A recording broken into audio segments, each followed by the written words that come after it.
Hello friends, मैं महेंद्र सिहाग आपका अपने YouTube channel Mahendra sir Sirsa में हार्दिक स्वागत करता हूं।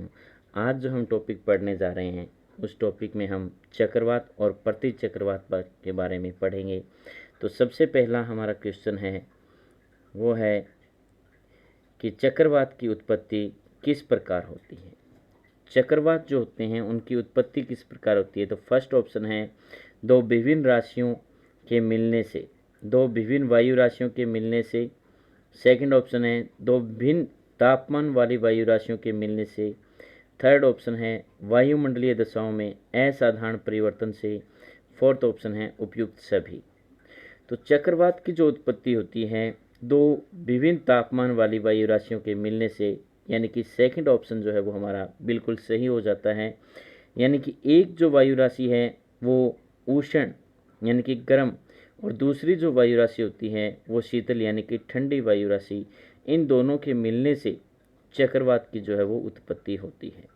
तो ये हमें ध्यान रखना है। चक्रवात जो होता है, तो चक्रवात के बारे में थोड़ा और डिटेल में देखते हैं हम कि चक्रवात जो होता है इसके केंद्र में निम्न वायुदाब होता है। चक्रवात जो होगा उसके केंद्र में निम्न वायुदाब होता है और केंद्र के बाहर परिधि में उच्च वायुदाब होता है। केंद्र में अगर निम्न वायुदाब है और परिधि में अगर उच्च वायुदाब है तो वायु जो है वो परिधि से केंद्र की ओर बहती है।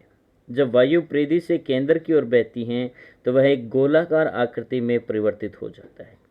तो हमें ध्यान रखना है कि चक्रवात जो है वो दो विभिन्न तापमान वाली वायु राशियों के मिलने से बनता है।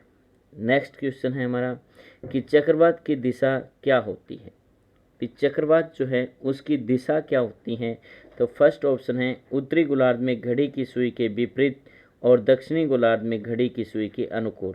सेकंड ऑप्शन है उत्तरी गोलार्ध में घड़ी की सुई के अनुकूल और दक्षिणी गोलार्ध में घड़ी की सुई के विपरीत। थर्ड ऑप्शन है उत्तरी गोलार्ध में घड़ी की सुई के विपरीत और दक्षिणी गोलार्ध में घड़ी की सुई के विपरीत। फोर्थ ऑप्शन है उत्तरी गोलार्ध और दक्षिणी गोलार्ध दोनों में घड़ी की सुई के अनुकूल। तो इसमें हमारा जो ऑप्शन है वो फर्स्ट सही हो जाता है कि उत्तरी गोलार्ध में घड़ी की सुई के विपरीत और दक्षिणी गोलार्ध में घड़ी की सुई के अनुकूल जो है वो चक्रवात जो है इसकी दिशा होती है। तो हमें ध्यान रखना है उत्तरी गोलार्ध में जो चक्रवात है वो घड़ी की सुई की विपरीत दिशा में गति करते हैं और दक्षिणी गोलार्ध में जो है चक्रवात जो है वो घड़ी की सुई के अनुकूल जो है वो गति करते हैं। तो नेक्स्ट क्वेश्चन की बात करते हैं हम। तीसरा हमारा जो क्वेश्चन है वो है कि फिलीपींस, जापान और चीन सागर में जो उष्ण कटिबंध चक्रवातीय तूफान आते हैं उन्हें क्या कहा जाता है। तो फर्स्ट ऑप्शन है हरिकेन, सेकंड ऑप्शन है टॉर्नेडो, थर्ड ऑप्शन है टाइफून और फोर्थ ऑप्शन है हमारा विली। तो इसमें जो हमारा ऑप्शन है वो सही हो जाएगा टाइफून। टाइफून जो है वो फिलीपींस, जापान और चीन सागर में जो उष्ण कटिबंधीय चक्रवात तूफान आते हैं उन्हें टाइफून चक्रवात कहा जाता है। नेक्स्ट क्वेश्चन है हमारा कि हरिकेन चलते हैं। हरिकेन जो चक्रवात है वो कहाँ पर आते हैं। तो फर्स्ट ऑप्शन है यूरोप में आते हैं, सहारा मरुस्थल में आते हैं, थर्ड ऑप्शन है चीन सागर में, फोर्थ ऑप्शन है मिसिसिपी घाटी में। तो हरिकेन जो चक्रवात हैं वो मिसिसिपी घाटी में आते हैं। तो इसका हमें ध्यान रखना है, फोर्थ ऑप्शन सही हो जाएगा मिसिसिपी घाटी में। नेक्स्ट क्वेश्चन की ओर चलते हैं। तो उष्ण कटिबंधीय चक्रवातों को ऑस्ट्रेलिया में किस नाम से जाना जाता है। उष्ण कटिबंधीय जो चक्रवात होते हैं उन्हें ऑस्ट्रेलिया में किस नाम से जाना जाता है। तो फर्स्ट ऑप्शन है टाइफून, सेकंड ऑप्शन है हरिकेन, थर्ड ऑप्शन है टॉर्नेडो और फोर्थ ऑप्शन है विली। तो ऑस्ट्रेलिया में जो, ध्यान रखना, ऑस्ट्रेलिया में जो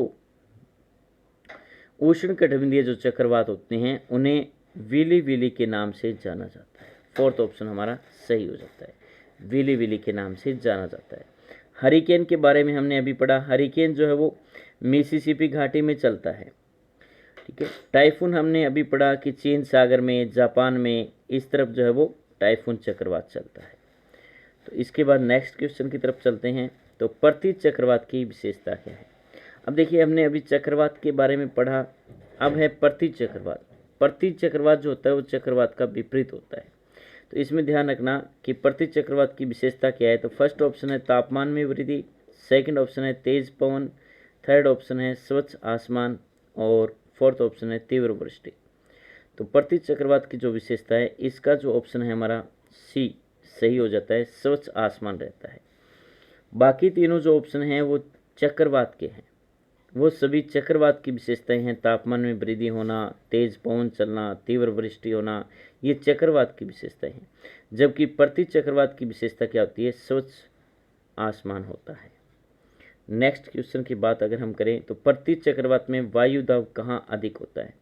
अब देखिए थोड़ी देर पहले हमने चक्रवात के बारे में पढ़ा। चक्रवात में मैंने आपको बताया था कि चक्रवात में जो है वो केंद्र के अंदर वायु दाब कम होता है और परिधि में वायु दाब अधिक होता है। इसलिए हवा जो है, वायु जो है वो परिधि से केंद्र की ओर बहती है, वो चक्रवात में है।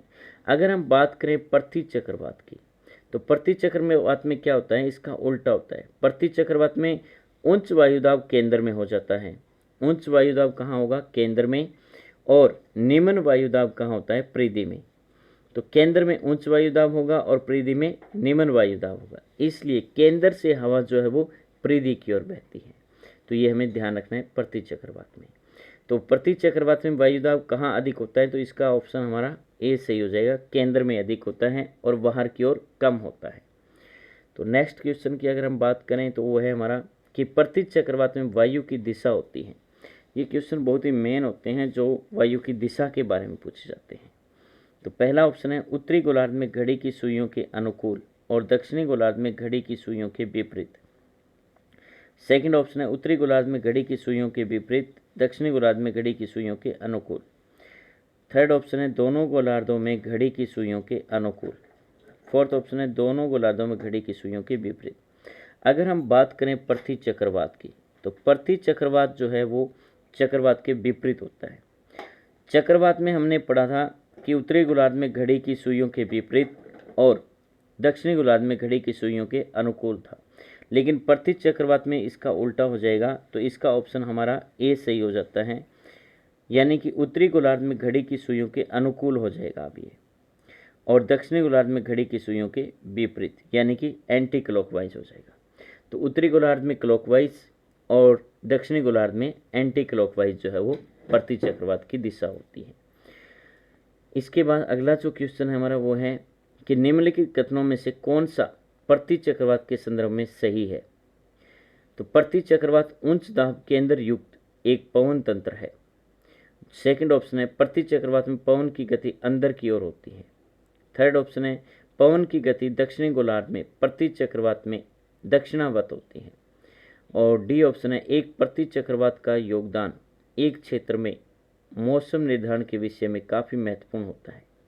तो इसमें जो ऑप्शन है हमारा वो ए सही हो जाता है कि प्रति चक्रवात में उच्च वायु दाब जो है वो कहाँ पे होता है, केंद्र में उच्च वायु दाब होता है। तो इसका ऑप्शन ए सही हो जाएगा हमारा। नेक्स्ट क्वेश्चन की अगर हम बात करें तो निम्नलिखित में से कौन सर्वाधिक विनाशकारी होता है। हमें चक्रवातों के नाम दिए हैं, हमें पता होना चाहिए कि इनमें से सबसे ज़्यादा विनाशकारी चक्रवात कौन सा है। तो फर्स्ट ऑप्शन में तड़ित झंझा, सेकंड ऑप्शन है हरिकेन, थर्ड ऑप्शन है टाइफून, फोर्थ ऑप्शन है टॉर्नेडो। टॉर्नेडो जो है वो सबसे छोटा चक्रवात है, लेकिन यह सबसे ज़्यादा विनाशकारी है। ध्यान रखना, सबसे छोटा है टॉर्नेडो, लेकिन सबसे ज़्यादा विनाशकारी है टॉर्नेडो। तो इसका जो ऑप्शन है हमारा डी सही हो जाएगा कि सर्वाधिक विनाशकारी जो है वो टॉर्नेडो होता है और सबसे छोटा भी टॉर्नेडो होता है। नेक्स्ट क्वेश्चन की बात करें हम तो चक्रवात की आकृति इनमें से किस प्रकार की होती है। चक्रवात की जो आकृति होती है वो किस प्रकार की होती है। यहाँ बात करें हम चक्रवात की तो चक्रवात जो है वो गोलाकार आकृति में होते हैं, गोलाकार आकृति होती है। चक्रवात की जो आकृति होती है वो किस प्रकार की होती है, गोलाकार होती है, क्योंकि परिधि से जो हवा है, जो वायु है वो केंद्र की ओर बहती है। जब बाहर से हवा अंदर की तरफ आती है तो वह गोल आकृति में घूमते हुए आती है, तो वह गोलाकार होता है। नेक्स्ट क्वेश्चन है हमारा कि चक्रवात का शांत क्षेत्र क्या कहलाता है। चक्रवात जो होता है उसका जो शांत क्षेत्र है वो क्या कहलाता है। तो शांत क्षेत्र को फर्स्ट ऑप्शन हमारा चक्षु कहते हैं, सेकंड ऑप्शन है गर्त कहते हैं, थर्ड ऑप्शन है परिक्षेत्र कहते हैं, या फोर्थ ऑप्शन है केंद्र कहते हैं। तो चक्रवात का जो शांत क्षेत्र होता है उसे चक्षु कहा जाता है, चक्षु कहते हैं। तो ऑप्शन ए सही हो जाएगा हमारा, चक्षु। नेक्स्ट क्वेश्चन की बात करें हम, टी मापक, टी जो मापक है यानी कि टी जो स्केल है पर निम्न में से किसका मापन किया जाता है। तो टी स्केल के ऊपर जो मापन है वो किसका किया जाता है। फर्स्ट ऑप्शन है भूकंपीय तरंगों का किया जाता है, पवनों की गति का किया जाता है, चक्रवातों की शक्ति का किया जाता है, वर्षा की मात्रा का किया जाता है। तो टी मापक जो है उसमें चक्रवातों की जो शक्ति है उसका अध्ययन किया जाता है, उसका मापन किया जाता है। किसका मापन किया जाता है, चक्रवातों की शक्ति का मापन किया जाता है। और इसकी जो खोज है वो टोरीसील ने 1643 ईस्वी में की थी।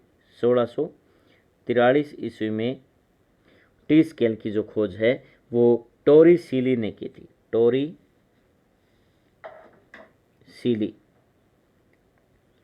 टोरीसीली के द्वारा जो है वो इसकी खोज की गई थी। तो ये हमें ध्यान रखना है।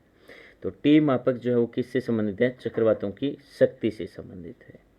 नेक्स्ट क्वेश्चन की अगर हम बात करें, चक्रवात की आंख एक विशेषता है कि चक्रवात की जो आंख है वो किसकी विशेषता है। उष्ण कटिबंधीय चक्रवात की है, फर्स्ट ऑप्शन है। सेकंड ऑप्शन है पृथ्वी चक्रवात की विशेषता है। थर्ड ऑप्शन है उष्णार्द्र चक्रवात की विशेषता है। फोर्थ ऑप्शन है आक्लूटेड वातागर की विशेषता है। तो चक्रवात की जो आंख है वो उष्ण कटिबंधीय चक्रवात की विशेषता है। फर्स्ट ऑप्शन हमारा सही हो जाएगा। चक्रवात की आंख एक विशेषता किसकी है, तो उष्ण कटिबंधीय चक्रवात की विशेषता है। नेक्स्ट क्वेश्चन की अगर हम बात करें तो प्रति चक्रवात और चक्रवात की तुलना में होते हैं। भाई प्रति चक्रवात और चक्रवात की तुलना में होते हैं, बड़े होते हैं फर्स्ट ऑप्शन, सेकंड ऑप्शन छोटे होते हैं, थर्ड ऑप्शन है बराबर होते हैं, फोर्थ ऑप्शन है बहुत छोटे होते हैं। यानी कि जो प्रति चक्रवात हैं वो चक्रवात की तुलना में क्या होते हैं, बड़े होते हैं। तो ऑप्शन हमारा ए सही हो जाएगा, प्रति चक्रवात बड़े होते हैं जबकि चक्रवात छोटे होते हैं। तो ये थे हमारे चक्रवात और प्रति चक्रवात से संबंधित कुछ क्वेश्चन जो काफ़ी मेन हैं और बार बार एग्जाम में आते हैं। तो आपको हमारी जो वीडियो है वो किस प्रकार लगी, तो अगर आपको हमारी वीडियो अच्छी लगी हो तो इसे लाइक, शेयर और सब्सक्राइब ज़रूर करें। That's all.